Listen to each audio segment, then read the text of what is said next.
Bom, e um relatório produzido pela Agência Brasileira de Inteligência responsabilizou o governo Lula pelos atos do dia 8 de janeiro. A informação foi divulgada na segunda-feira pelo site da revista Veja.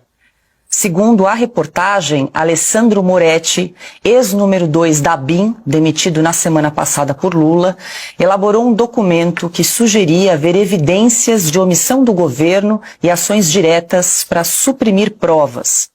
O documento citaria integrantes de pastas importantes, entre eles o então chefe do Ministério da Justiça, Flávio Dino, e Gonçalves Dias, chefe do GSI à época.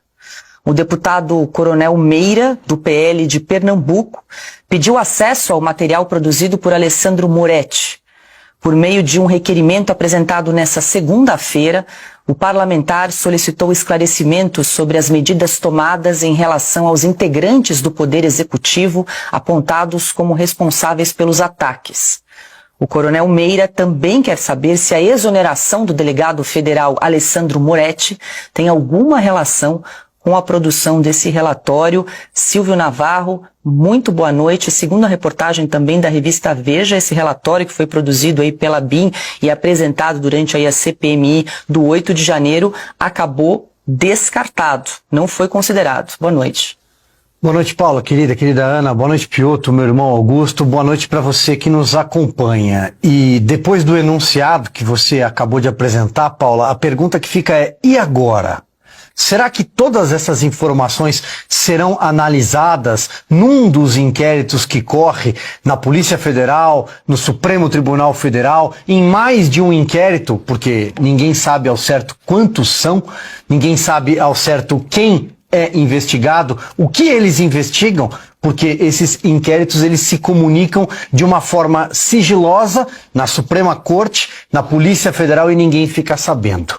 Sempre houve uma crise entre a Polícia Federal e o comando da ABIN desde que Lula chegou ao poder, porque o ministro Flávio Dino, que coordena a Polícia Federal, ou pelo menos coordenava até outro dia, a posse de Ricardo Lewandowski, mas os seus indicados permanecem em postos-chave da Polícia Federal, ele tentou intervir na cúpula da ABIN. Tentou ter o comando da ABIN, que tinha certa independência. A ABIN foi um dos órgãos, assim como a Polícia Federal, assim como o Ministério da Justiça, foi um dos tantos órgãos na esplanada e também no governo do Distrito Federal, no GDF, que recebeu alerta sobre a subida da fervura, da temperatura em Brasília na véspera do dia 8 de janeiro. E ninguém nada fez. Ninguém nada fez. Esses relatórios foram descartados. Depois, quando a CPI do 8 de janeiro no Congresso Nacional,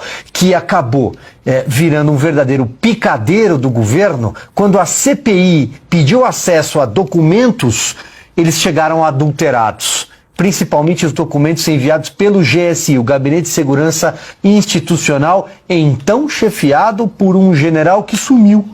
Um general que prestou um depoimento à CPI, que todo mundo acompanhou, todo mundo viu que foi uma grande encenação, e prestou um depoimento à Polícia Federal, depois sumiu, não foi responsabilizado até hoje. Era um general que estava na cena do crime.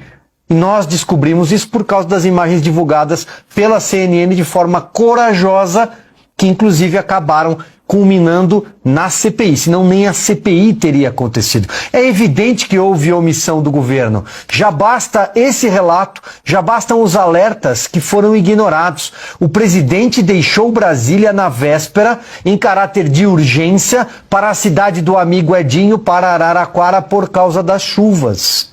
Até agora não está explicado o plano escudo de defesa do Palácio do Planalto. Repito, porque o general estava lá dentro, a paisana, acompanhando aqueles golpistas. Por que ele estava lá? Que general não protege a sua fortaleza? Há uma série de eventos aqui e finalizo lembrando as imagens do Ministério da Justiça. Cadê? Sumiram. E a Força Nacional, que deveria ter agido e ficou ali protegendo o Ministério da Justiça com uma guarda pretoriana de Flávio Dino, que estava de camarote, segundo revelou ao Fantástico. Se tudo isso não caracterizar a omissão do governo, eu não sei o que poderia caracterizar.